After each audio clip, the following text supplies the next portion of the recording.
වර්නිස් kitchen YouTube channel එකට අදත් ඔයගොල්ලෝ හැමදෙනාම ගොඩක් ආදරෙන් පිළිගන්නවා. ඉතින් මම අද ඔයගොල්ලන්ට කියලා දෙන්න යන්නේ instant nasmi හදන විදිහ. එද මේ වීඩියෝ එක අප්ලෝඩ් කරන්න ලොකුම හේතුව තමයි පහුගිය කාලේ අවුරුදු කැවිලි වීඩියෝස් බලපු ගොඩක් දෙනෙක් ඉල්ලලා තිබුණා. රටේ දැන් තියෙන තත්ත්වයට අනුව මේ වගේ කැම නම් හදන්න බෑ. අපිට මොන හරි පුංචි දෙයක් කියලා දෙන්න අඩු වේදමකින් හදාගන්න පුළුවන් කියලා. ඉතින් ඒ නිසා මම හිතුවා මෙන්න මේ වීඩියෝ එක ඔයගොල්ලන්ට දාන්න ඕනේ කියලා. ඉතින් මේ ආස්මි එක අපිට හදාගන්න පොල් තෙල් අවශ්‍ය වෙන්නේ නැහැ. ඒ වගේම තමයි නානු පොල් කිරි කිසි දෙයක් අවශ්‍ය වෙන්නේ ඉන්ග්‍රීඩියන්ට් දෙකක් තමයි අපිට අවශ්‍ය වෙන්නේ. ඒ නිසා බලමු කොහොමද මේ රසවත් ආස්මි එක ගොඩක් ඉක්මනින් හදාගන්න කියලා. මම මේ ආස්මි එක හදාගන්න පාවිච්චි කරන්නේ කඩෙන් ගන්න ඉන්දියාප්ප හාල් පිටි එක. මම කෝප් එකක් පාවිච්චි කරනවා. ඉතින් ඔය අද නම් මුලට මගේ වීඩියෝ එක බලන්නේ ඔය ගොඩක් ආදරෙන් මගේ channel එකට පිළිගන්නවා. ඒ වගේම ඔයා මාව තාම subscribe කරලා නම් විතරක් මේ වීඩියෝ එකට පල්ලෙයන් තියෙන රතු පාට subscribe button එක සහ ඒ ළඟින්ම තියෙන පොන්චි bell icon එක click කරන්න. ඒ වගේම මේ වීඩියෝ එක වැදගත් කියලා හිතෙනවා නම් තවත් කෙනෙකුට බලන්න share කරන්න. ඊළඟට මම මේකට ලුණු තේ හැන්දේ කාලකින් පංගුවක් වගේ එකතු කරනවා. දැන් මම පිටියකට වතුර කෝප 3 කාලක් වගේ එකතු කරමින් මේ විදිහට හොඳින් අනා ගන්නවා.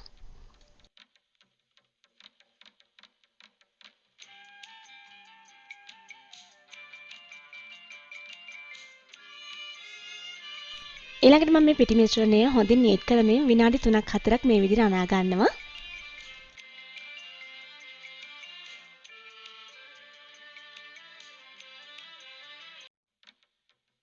පිටි මිශ්‍රණය මෙන්න මේ විදිහට තද ඩෝ එකක් විදිහට තියෙන්න ඕනේ. අපි අර ඉන්දියාපතම් බඳගන්නේ ඒ විදිහට ඩෝ එක තියෙන්න ඕනේ.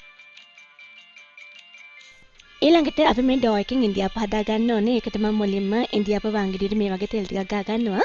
ඒ වගේම ඉන්දියාප තට්ටු වලටත් මේ වගේ තෙල් ටිකක් ගා ගන්නවා. එතකොට පහසෙන් ඉන්දියාප ටික ගලව ගන්න පුළුවන් වෙනවා. ඉතින් මම මෙතන පාවිච්චි කරන්නේ ඉන්දියාප වට්ටිය නෙමෙයි ලැවරියා වලට එන ලොකු වට්ටිය. ඒතර අපිට ලොකුවට මේ ඉන්දියාප එක හදා ගන්න පුළුවන් මේ විදිහට. ඉන්දියාපය ගොඩාක් ලොකුවට අපි වක් කරගන්නේ නැහැ. චුට්ටයි වක් කරගන්නේ. මෙන්න මේ වගේ රවුමක් ගියාම ඇති.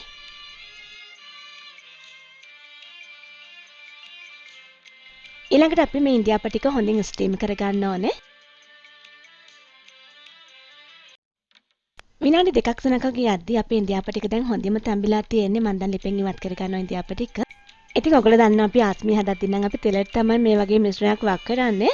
හැබැයි අපිට මේ විදිහට ආස්මි හදාගද්දී මේ විදිහට ස්ටීම් කරලා ගන්න පුළුවන්.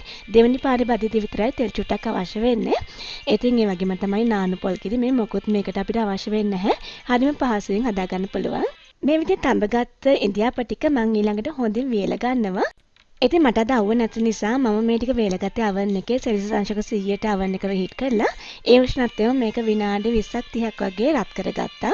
දැන් මේ ඉන්දියාප ටික සාමාන්‍යයෙන් ඝන ගතියට වීලා තියෙන්නේ. ඒ උනට මේ වගේ නමන්න පුළුවන්. ඉතින් මෙන්න මේ වෙලාවේදී මම ඉන්දියාප එක මෙන්න මේ වගේ දෙකට නමාගෙන හොඳින් සීල් කරනවා. ඉන්දියාප එක වීලි ගතියට ඇවිල්ලා තිබුණාට එක පැත්තකින් චුට්ටක් අමු ගතිය තියෙන්න ඕනේ. එතකොට තමයි අපිට මෙහෙම සීල් කරගන්න පහසු වෙන්නේ. ඉන්දියාප එක නමාගද්දි මේ වගේ චුට්ටක් පිම්බෙන්න වගේ නවා ගන්න. ඊළඟට ඉන්දියාපේ දාරයට මේ වගේ අත තියලා හොඳින් ඒක පිම්බෙන්න හදා ගන්න. ඊළඟට අපි ආයෙත් මේ ඉන්දියාප ටික හොඳින් වේල ගන්න ඕනේ. හොඳ ඝන ගතියක් එනකන් මම ආයෙත් oven එක දාලා තමයි වේල ගන්න. ඔයාලට අවුවේ වේල ගන්න පුළුවන්. දැන් ඉන්දියාප ටික හොඳින් වේලලා තියෙන්නේ. ඉතින් ඉන්දියාප ටික හොඳින් වේලුනම ඉන්දියාප ටික හොඳ ඝන ගතියට තියෙන්න ඕනේ. ඒ වගේම තමයි ඉන්දියාපේ ටිකක් බර ගතියක් දැනෙනවා. අපි චුට්ටක් හදලා බලද්දි ඒක ක්‍රිස්පි ගතියට කැඩෙනවා. ඉතින් ඒ ප්‍රමාණයට ඉන්දියාප ටික වියුණාට පස්සේ අපි මේක තෙලේ දාලා බැද ගන්න ඕනේ. ඉතින් අපිට මෙන්න මේ වෙලාවෙදි තමයි තෙල් චුට්ටක් අවශ්‍ය වෙන්නේ මේ ටික බැද ගන්න. ඉන්දියාප එක බැදගද්දී අපේ තෙල් එක හොඳින් රත් වෙලා තියෙන්න ඕනේ. ඒ වගේම තමයි ඉන්දියාප එක දැම්ම ගමන් මේ වගේ දෙපැත්ත හරවලා ඉක්මනින් තෙලෙන් ඉවත් කර ගන්න ඕනේ. එහෙම නැත්නම් ඉන්දියාප එකේ පාට වෙනස් වෙනවා. ඉතින් ඔයාලට පේනත් ඉන්දියාප එක තෙලට දැම්ම ගමන් ගොඩක් හොඳින් පිම්බිලා එනවා ලොකුවට. ඒ වගේම තමයි ලස්සනට බැදිලා එනවා.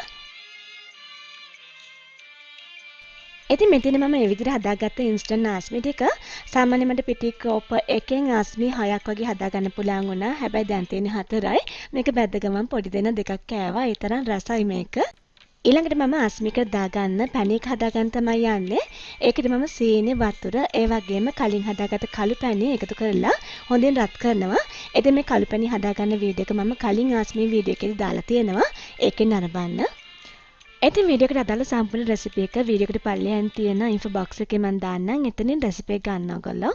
සීනි පැණි එක ලිපේ තියලා මෙන්න මේ විදිහට අපි දිය කරගන්න ඕනේ. පැණි එක මේ වගේ නූල් ඇදෙන පදම දක්වා එද්දී අපි මේක ලිපෙන් ඉවත් කරගන්න ඕනේ.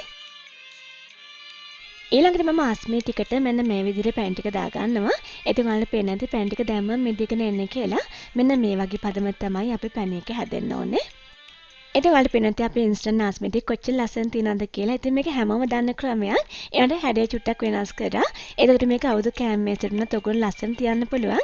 ඒ නිසා අනිවාර්යෙන් මේ රෙසිපි try කරලා බලන්න. අනිත් අයටත් බලන්න මේ වීඩියෝ එක share කරන්න. අපි මේ වගේ තවත් අලුත් වැදගත් රසවත් වීඩියෝ එකකින් ආයේ හම්බ වෙමු.